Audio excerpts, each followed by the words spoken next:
Handayani dari SDN Jemplang 4, Kecamatan Cibunggulang.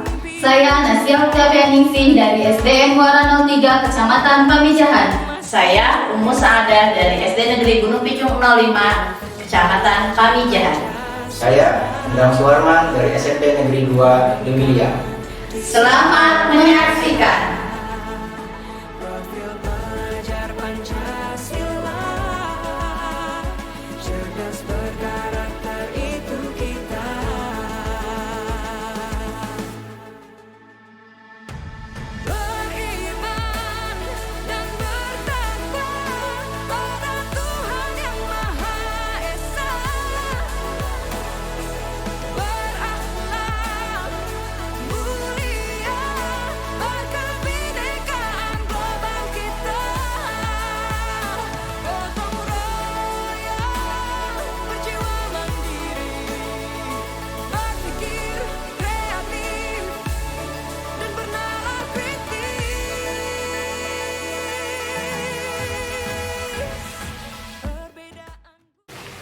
Assalamualaikum warahmatullahi wabarakatuh. Gimana kabarnya Bu Nia?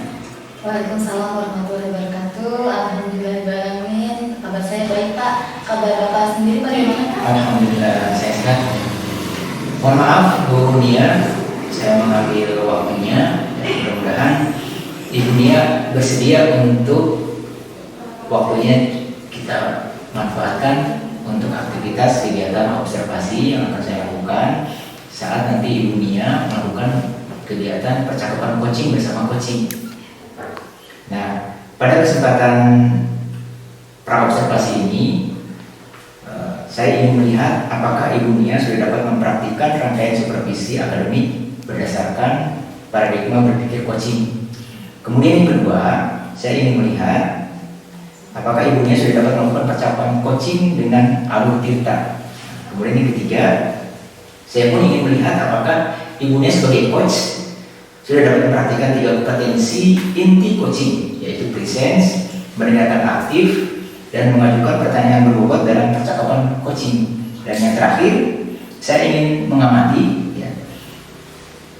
coaching menanggapi pertanyaan dari Ibu Nia sebagai coach. Nah, ada beberapa hal yang ingin saya tanyakan sebelum kegiatan observasi dimulai. Yang pertama adalah, menurut Ibu Nia, kompetensi apa yang ingin dikembangkan oleh Ibu Nia?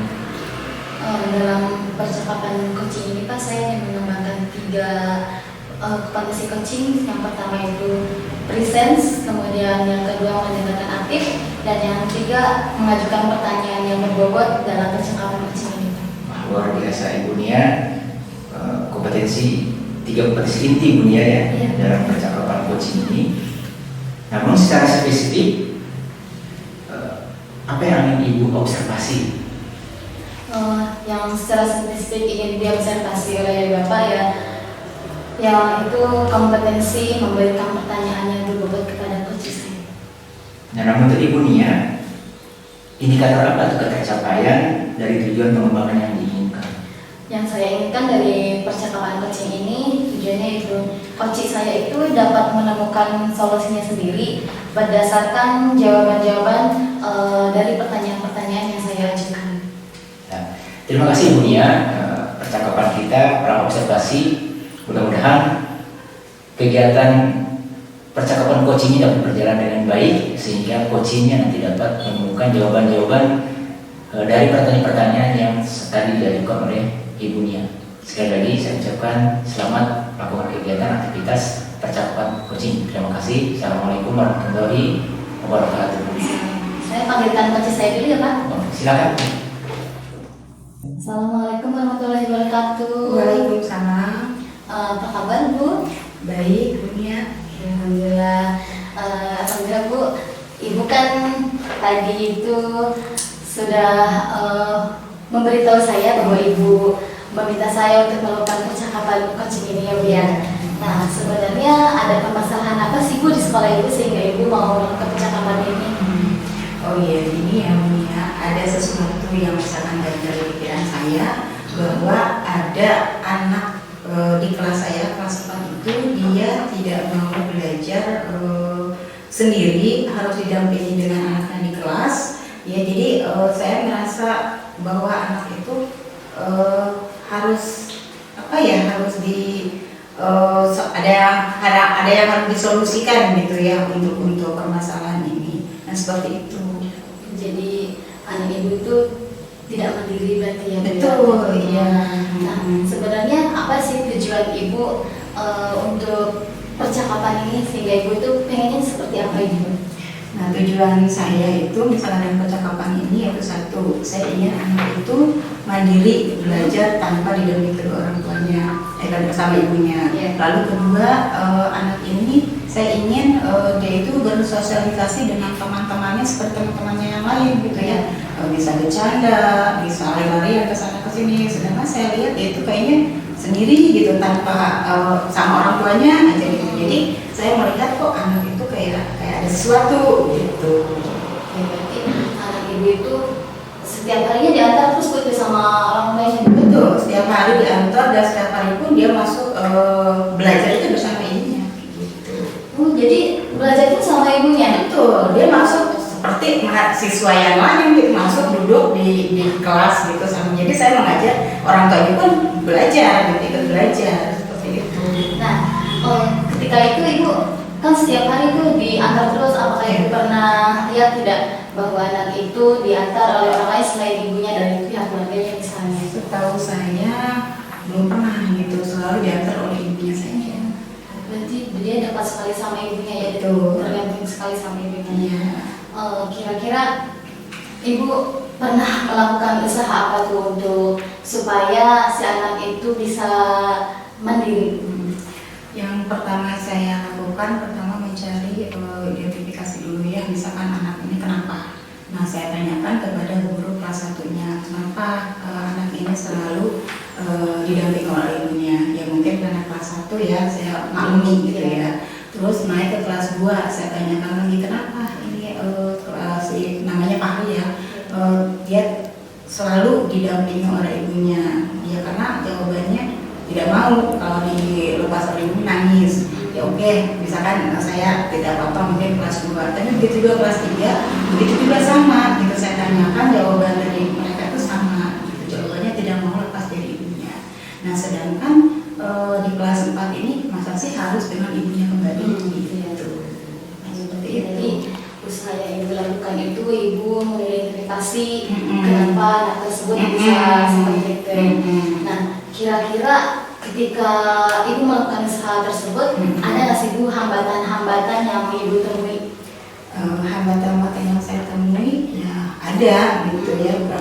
Hambatannya itu ya jawaban dari saya mencari jawabannya itu dari guru-guru yang sudah sama. Ya. Terus kedua, ketika saya mencoba untuk misalkan mendekati anaknya itu memang anaknya kan merasa dia tidak mau gitu, tidak mau dilepaskan bagaimana keadaannya.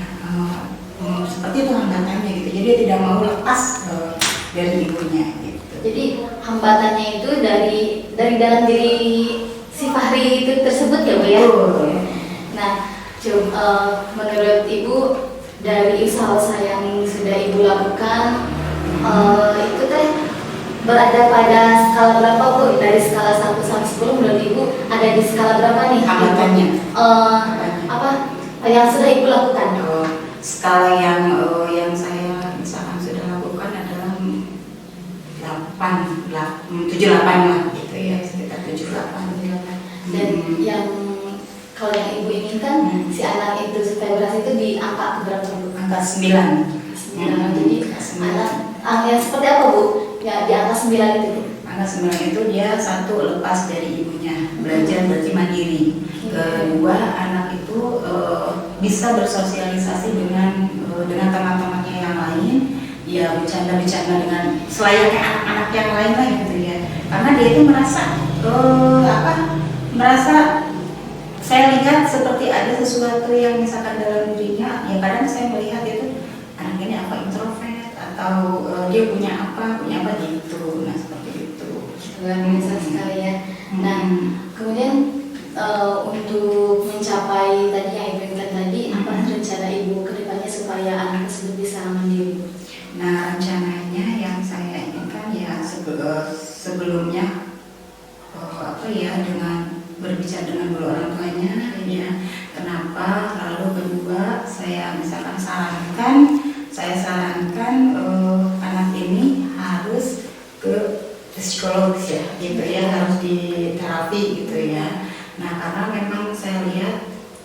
setelah saya ngobrol-ngobrol dengan misalkan yang lain itu bahwa anak ini memang punya suatu kecemasan, ketakutan yang memang sangat tinggi gitu ya.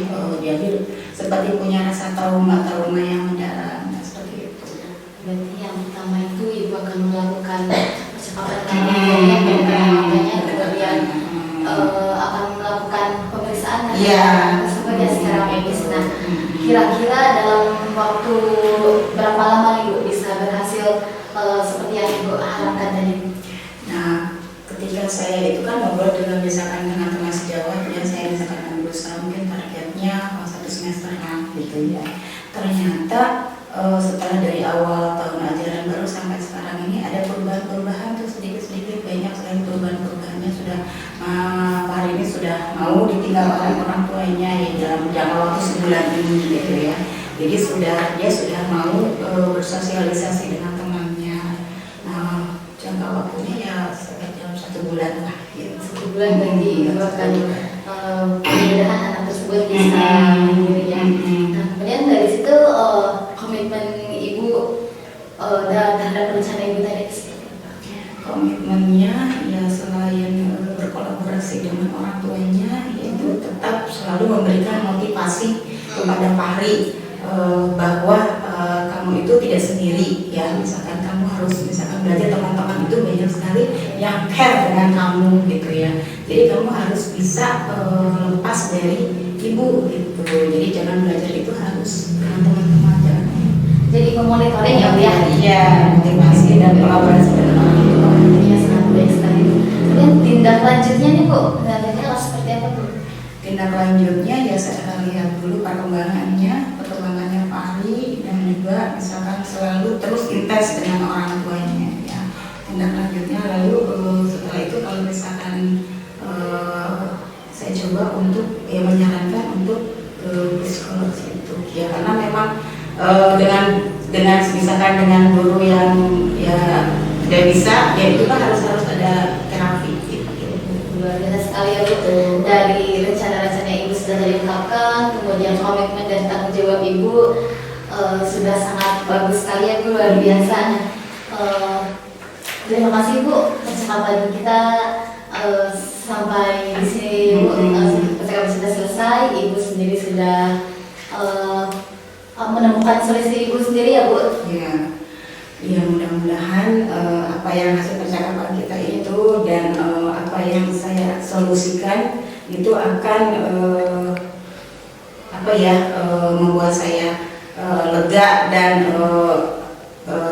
pikiran saya itu menjadi bahwa Fahri itu harus kita dekati dan misalkan harus solusi yang saya jalani harus komitmen lah gitu, seperti itu. Terima kasih ya Bu. Sama-sama. Terima kasih.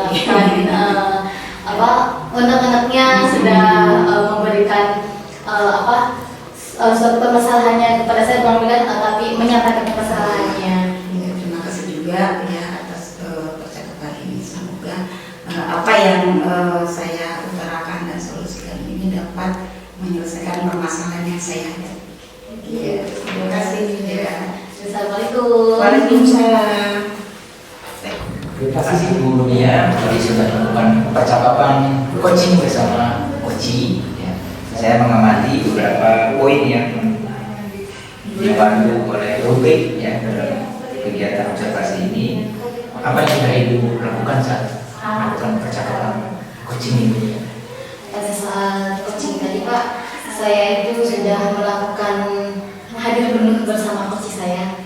Kemudian ditandai dengan memberikan pertanyaan-pertanyaan terhadap coach saya sehingga coach saya itu bisa menemukan solusinya sendiri dengan berdasarkan pertanyaan-pertanyaan yang saya ajukan terhadap coach saya. Nah, berdasarkan catatan hasil observasi yang saya amati dari Rubik yang memandu percakapan tadi, ya saya sudah menemukan ya ataupun merekam bahwa Ibu Nia bersama coachingnya ya, Ibu Nia sudah berusaha untuk mendengarkan secara aktif, kemudian Ibu Nia pun mengajukan pertanyaan-pertanyaan dari kata-kata kunci yang tadi disampaikan oleh Ibu Rosi sebagai coaching. Ya.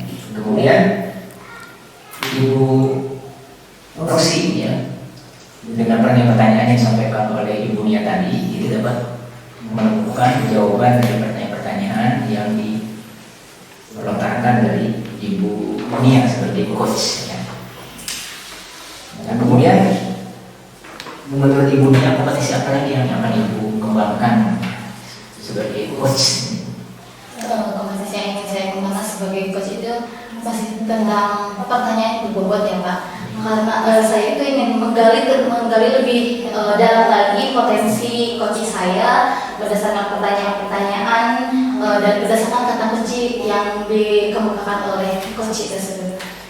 Baik, Ibu Nia, terima kasih atas waktu yang sudah diluangkan pada kesempatan aktivitas observasi percakapan coaching bersama coaching Nia dan Ibu Rosi. Mudah-mudahan percakapan singkat ini dapat memberikan pengalaman yang berharga bagi kita, baik sebagai observer, sebagai coach, dan juga sebagai coaching. Terima kasih, saya sampaikan. Assalamualaikum warahmatullahi wabarakatuh. Terima kasih juga Pak.